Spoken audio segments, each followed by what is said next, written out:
Okay, so here's a project that's been on the workbench for a while and something that I actually haven't talked about very much. This is a Proto 2000 ALCO PA-1 for Union Pacific. I've had this engine for about 6 months now, I'm pretty sure. Came analog only with DCC ready capabilities, because it's got the 8-pin socket on the board here. Only issue is that it doesn't run any of the lights because of all the fancy diodes and resistors and capacitors and stuff like that. So I figured that if I wanted to run it on DCC, I just gut it, which I have, and install sound in it, which is what I'll be doing. This is a Tsunami2 from Soundtraxx, the TSU1100, which is the ALCO diesel sound decoder. I've picked out a horn and bell that hopefully should work. I've already started into it a little bit and I've made a couple modifications here. So first and foremost, I already have LEDs. I gutted, like I said, I gutted everything. The incandescent bulbs. They have a dual filament bulb that acts as a Mars light, and then a really, really small incandescent that acts as the headlight down here. I've gutted both of these and installed LEDs. I had to trim this one down actually on the back because they come with a little lip on the back that kind of shows you what the anode cathode are. Red is your anode, I'm pretty sure. Black is your cathode, so positive, negative. I bought these in a pack of 20 on Amazon from the Eve model. I think it was like $8 for a pack of 23 millimeters. I need to get some surface mounts because I want to install number board lights. I don't know if you can kind of see it. Yeah, where the X600 is. I want to put some surface mounts behind that to light those independently, but right now I don't have that option, which is all right. So I'm keeping the factory light board installed, and I've tack glued the headlight in place. The Mars light's just taped down because it doesn't need to be glued. So that way, in the event that I do get some 605s, I can just 3D print a new mount for this and put the surface mounts behind the marker light or number boards. Marker lights I don't think I'm going to add because that'd just be a pain in the butt. So back here is where the decoder is going to go. And my speaker of choice is actually a JBL speaker out of a laptop that I parted out recently. And what you see here is the actually part of the original laptop enclosure that I just trimmed down and cut to size and then stripped the wires down. So I'm not exactly sure how I want to put it in here. I'm contemplating doing it face up, but I honestly might do it face down because then I can, yeah, maybe we'll do it this way. However I decide to do it, I got to make a bracket for the decoder to sit over top of the gear tower because I don't really want, obviously you don't want your wires falling into that. I am going to have to do some trimming for sure because these are obviously very long. But yeah, should be a fun project. So while I was playing around with the idea of where to put the speaker, I forgot that there's a perfect slot just above the flywheel at the front of the engine, right behind the cab. So I filed the enclosure down just a bit, so the speaker is now going to sit nice and snug in there. And I think that's going to be a good location for it. I'm hoping that it is anyway. It's going to point towards the top of the shell. I don't know how great that's going to be in terms of sound, but I think I can make it work. I'll be happy. I mean, there's the windows right there, so it should travel well enough. Just got to solder some wires to it. I get the track and everything hooked up, and I'll get back with you soon. Okay, so I've got track power and speaker hooked up. I think I'm going to give it a quick test to see if it works. I'm using my old train set Bachmann Easy Commander for this one since I don't feel like pulling my entire DCC system up here. I'm in my room right now, not the basement. So here we go, moment of truth.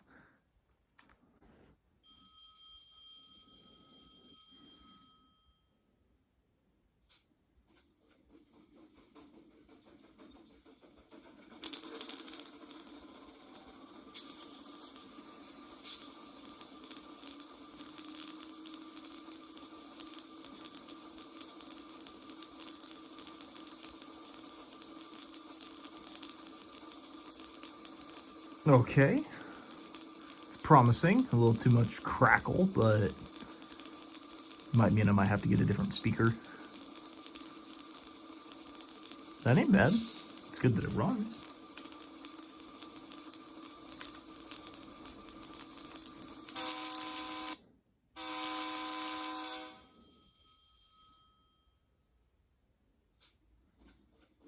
Okay. Seems like I had a little... that might not be good. So after doing some toying around, I discovered that the speaker enclosure was not doing a good job of holding the speaker together or just keeping the speaker in place. So I have it inside my homemade bench vise, gluing right now.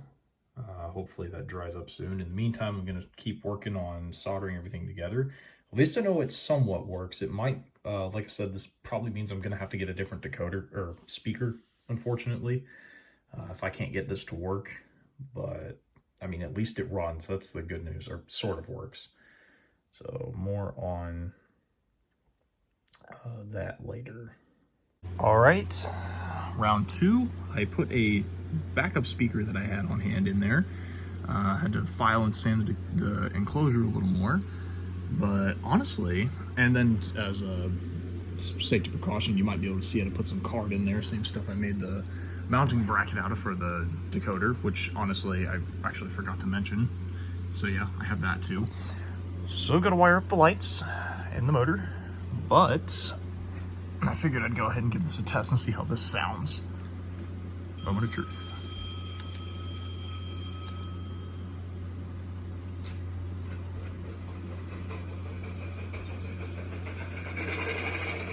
Oh, yes. Already sounds light years better. Wow.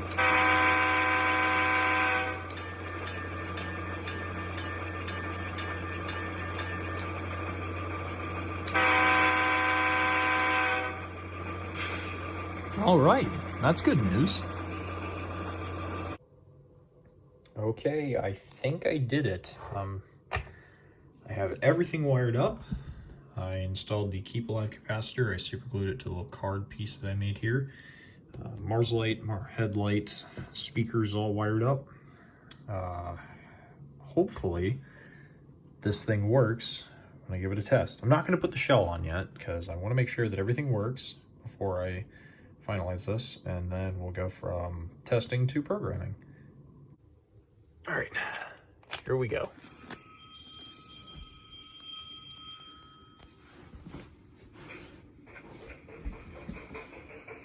So far, so good.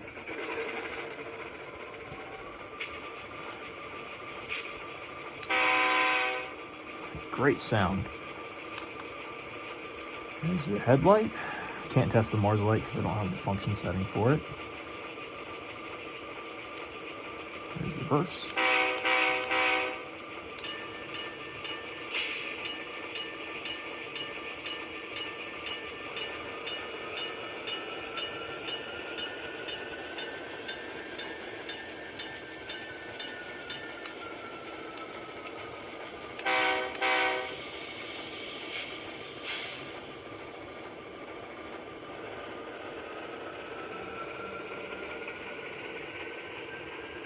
Fantastic. All right, time to finalize everything, get everything secured down, and we'll take it to the layout to do some programming.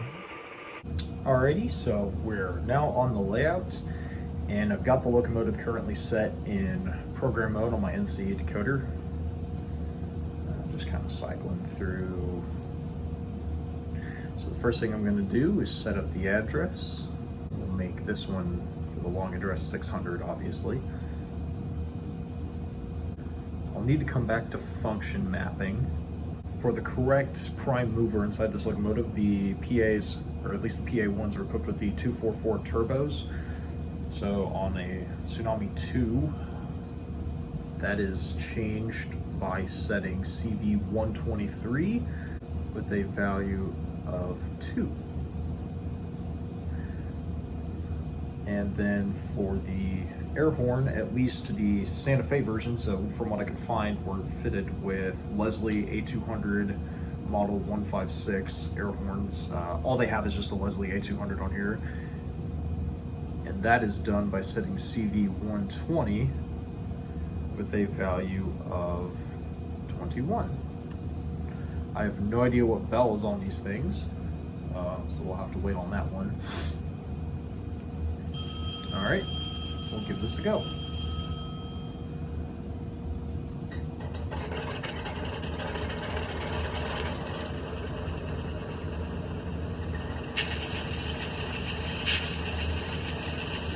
There's the headlight. As you can see, I got a lot of light bleed, so I'm gonna have to work on that. Oops. Default bell is fine for now. I'll see if I can figure out what the correct bell is later. And here's the horn. Oh dear, we have a lot of speaker rattle.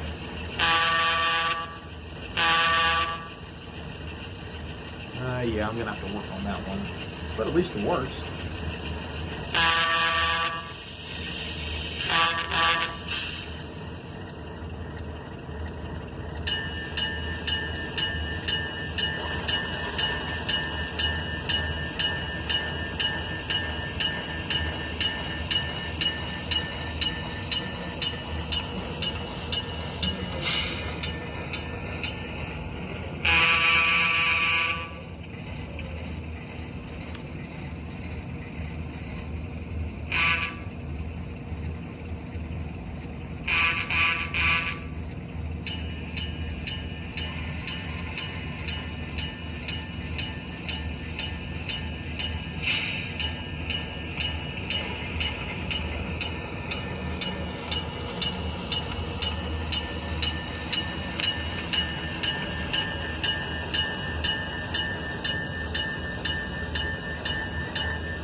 Now, at the moment, the Mars light is programmed to FX3, so that's on F24, so I'm going to go ahead and activate F24 here.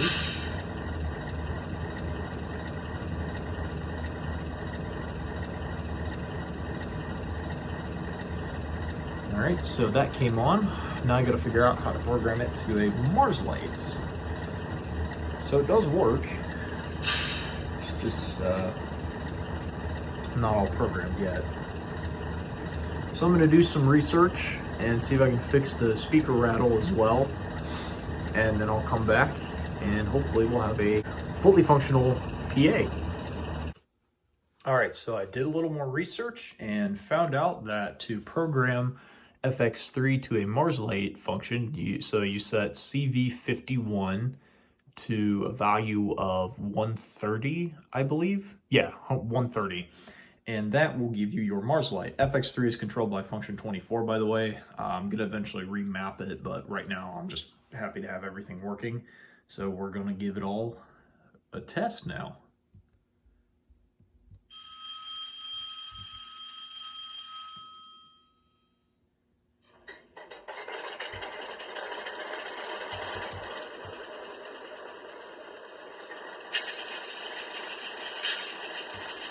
There's the headlight.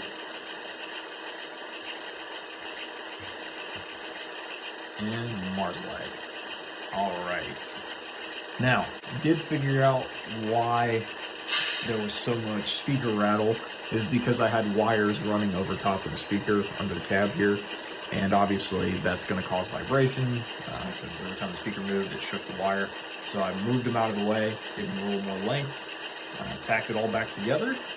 And I think we're going to have a pretty decent working locomotive now, so let's give it a shot. Oh, that's light years better.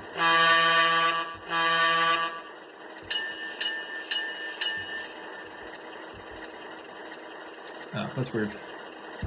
For some reason, my NC cab has the bell function keeps getting reassigned to a different one. I don't know, I'm going to have to play around with that. Gosh, that is so satisfying. Alright. Let's back her up and watch her walk out with freight. Unfortunately, I don't have enough passenger stock to really give this thing a good run with that in tow, so we're going to use freight train today.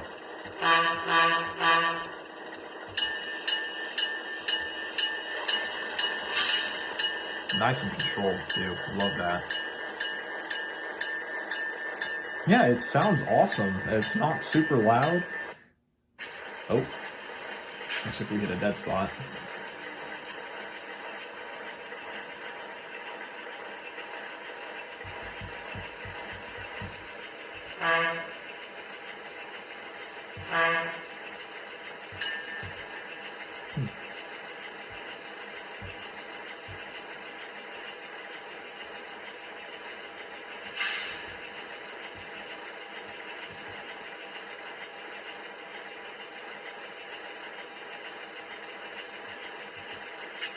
There we go. Alright. Hopefully we don't die again going over this. Yeah, that keep alive isn't doing a very good job, unfortunately. I'm going to have to mess around with that a little later. But right now, I'm just happy to have this thing working.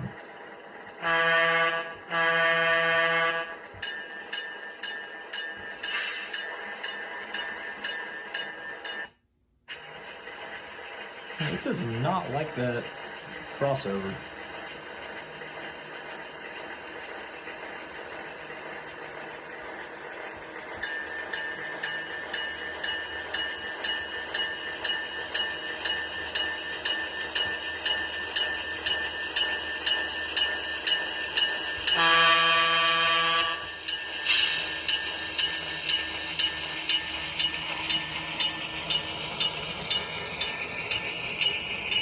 No problem whatsoever.